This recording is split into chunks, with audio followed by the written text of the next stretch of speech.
What's goody, guys? It's your boy Rhino back here with another video. I got a speaker right here. We're gonna be doing road trip stories by Mr. Nightmare. I got my Samsung DVD player that does YouTube. Well, that's my Chromebook, and I got that speaker, Samsung, and then I got my TV. It's my room. I'm gonna shut these curtains because they're kind of creeping me out. And I got a PS3 right here. You can't really see it though. Can you see it? Yeah, you can. And there's Minecraft down there. So yeah, let's jump on into it.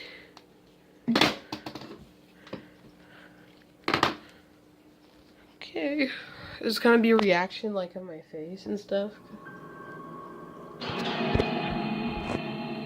But his music though.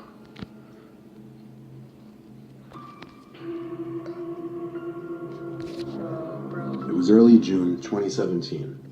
I was taking a road trip with my 9-year-old son Tom to West Virginia to visit family. It was a long, stressful drive. My car didn't have working AC at the time, and it was an incredibly hot day, so we were a bit stressed out by the 6-hour mark. We had left later in the day, so we were still on the road by dark. I think it was around 9 p.m. when we were still on the interstate, and Tom started complaining that he needed to use the bathroom. There was already tension in the car before this, but his constant complaining brought about a slight argument between the two of us. It was about personal stuff I'd rather not share with the internet. Please don't. At last, I saw a blue rest area sign zoom past us on the interstate, so I veered off into the rest area. It had a small building with 2 bathrooms, a couple vending machines, and a few benches. That was it. There were no other cars parked nearby besides some big white pickup truck. As I pulled up next to the building, Tom got out in a hurry and ran to the bathroom. I left the car on because I knew he'd be back soon. Like I said, I don't want to get into personal stuff, like why we had a bit of an argument, but it seemed we were at that stage where we weren't exchanging words anymore. This dude gonna go to this rest The area? rest of the ride would be silent. About a minute later, the back door opened and then shut. I wanted to say something to Tom, but I didn't know what to say. So I just stayed quiet and drove off. I noticed that the white pickup truck parked nearby was leaving as well. In fact, he was close behind me. I veered back onto the interstate and into the left lane, and the pickup truck did the same. I stepped on it a little, and so did he. He started flashing his lights, so I switched to the right lane, thinking he was nothing but an aggressive driver. But as soon as I switched to the right, so did he. He was still flashing his lights. I pulled into the right lane and started to slow down. He sped up, still in the middle lane, and when he caught up to me, he slowed down and lowered his window. I did the same, and he started yelling something to me, pointing at my car. He looked like a creepy, sketchy dude at first glance. I couldn't hear a word he was saying, so he pointed for me to pull over to the side. I told Tom to keep calm. In my head, I was saying if this guy tried to do anything funny, I would floor it. The pickup pulled up behind me on the grass, and the guy came out of his truck, running to my car. I put the car back in drive as my heart was racing, ready to drive. But then he screamed, "Wait." He got to my window and said, "That's not your kid," and pointed to the back seat. As he said this, I was confused and said, "What?" He said, "That's not your kid that got in your car." Suddenly, the back right side door opened, and I turned to see someone getting out of my car. Not my son Tom. I got out from the car, screaming at the tall person who seemed to be a fully grown man, but they had already disappeared into the woods.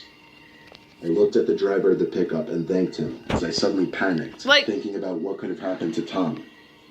I got back in my car, crossed the grass between the interstate, and drove back to the rest area. The guy in the pickup followed me. We got back there in like 30 seconds to find Tom waiting outside the rest area bathroom. He got back in the car, all confused. I explained everything to him, almost out of breath, as did the pickup driver. I thanked the guy one more time before he drove back to the spot he was sitting in before. Tom was so intrigued about what just happened, and I was so disturbed that we were back on good terms again.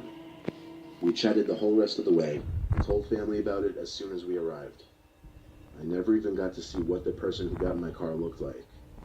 Honestly, maybe I should be happy I never turned around to look at them, because I don't know what they would have done. That's some sketchy shit.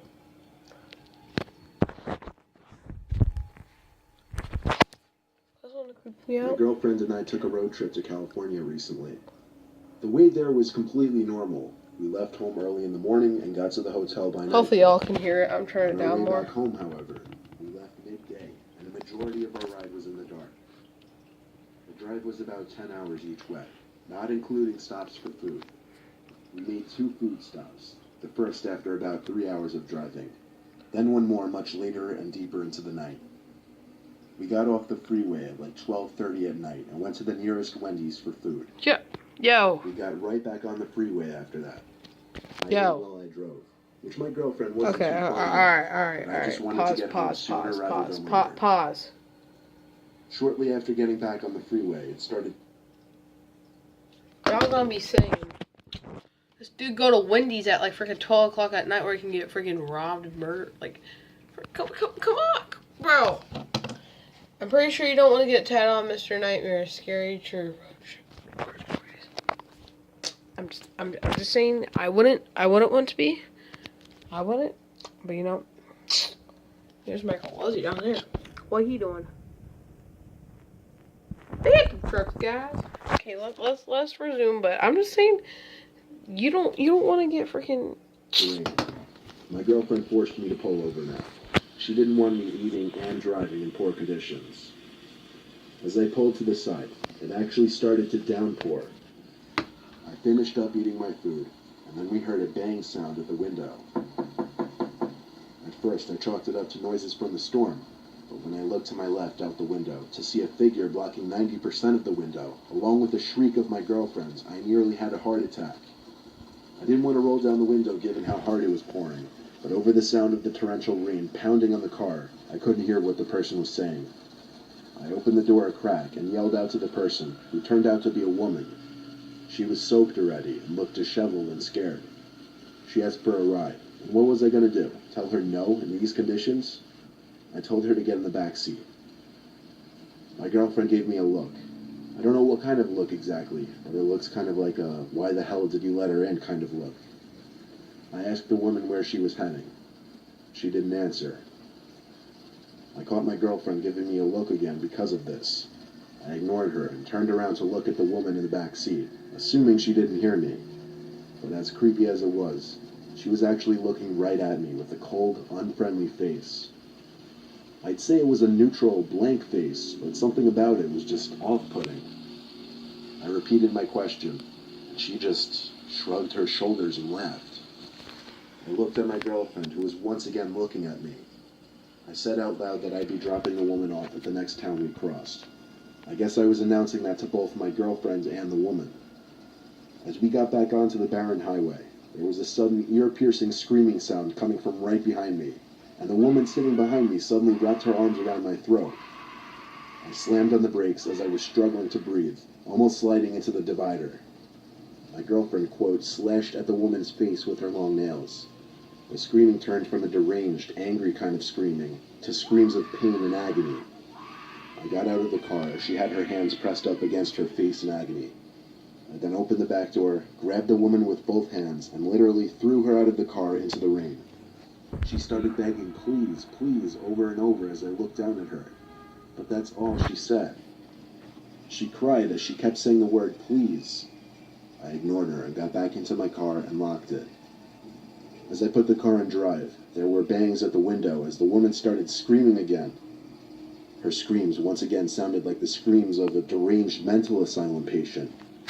I drove away casually, as she was no longer a real threat, or at least not that I knew of. My girlfriend quickly got on the phone with the police and warned them of some suspicious, unstable woman lurking around the highway. We didn't stop again, though. We went straight home from there, obviously a bit shaken up and whatnot, but I didn't want to be thinking about that incident for any longer than I had to. I wonder what. It was 2010. I was driving my Ford F-150 from my home in Pennsylvania to Georgia.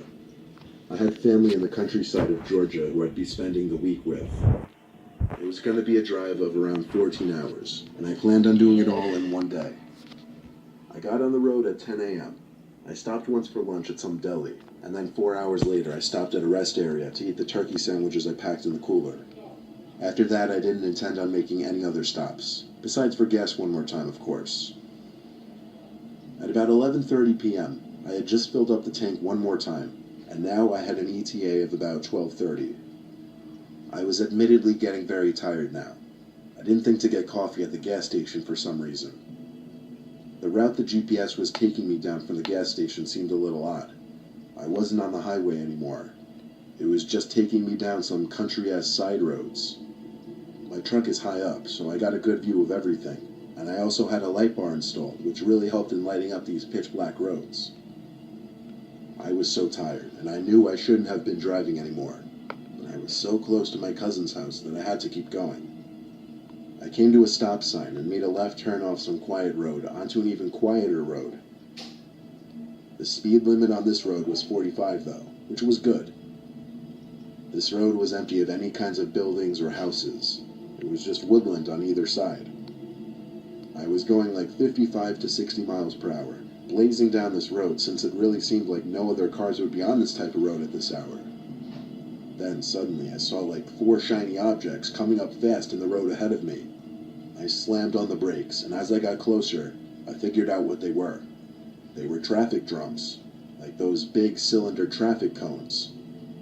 My truck managed to come to a halt before I rammed into the drums. I got out of my truck with my baseball bat, confused as hell.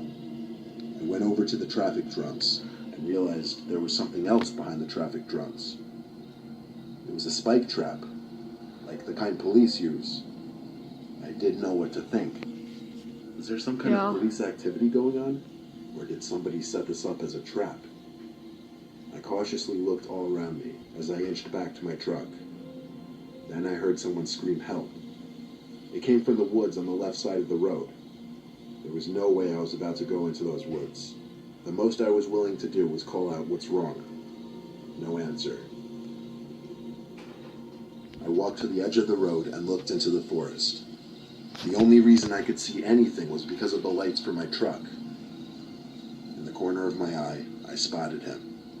Without looking directly at him, I saw someone crouched down behind a couple bushes. I didn't run. I just casually walked back to my car. When I got in and shut the door, I looked to my left to see 2 silhouettes by the edge of the woods on the side of the road, walking towards my truck. I drove the truck to the right side of the road onto the dirt and past the spike trap. I don't think they anticipated me actually going around, but when I looked in the rearview mirror, I saw at least 3 silhouettes standing by the traffic drums, lit up only briefly by the taillights of my truck. A few seconds later, they were gone out of my vision and out of my life forever. This was not something I would have ever expected to happen to me. Nevertheless, I'm glad I made it out alive.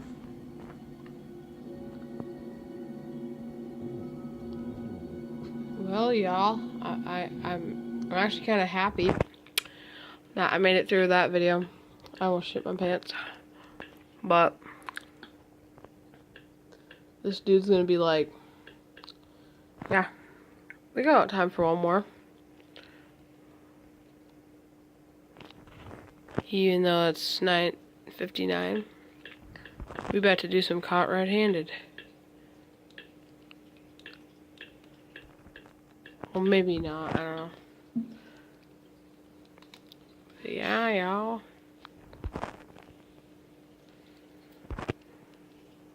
I think that was pretty good. Like, y'all telling me there's... Alright, so, he wouldn't be able to make this YouTube channel if there weren't crazy people. So, I'd say probably I would make a YouTube channel instead of freaking... I wouldn't, like, if I had a choice between making a YouTube channel, but if, like, I'd be happy to make a YouTube channel, but if let's say the only thing you could post on YouTube was this kind of stuff that people did, I wouldn't even want to have a YouTube channel at all. So, even though I like that type of stuff, yeah. So, yeah, thank you guys so much for watching. I'll see you guys later. Peace.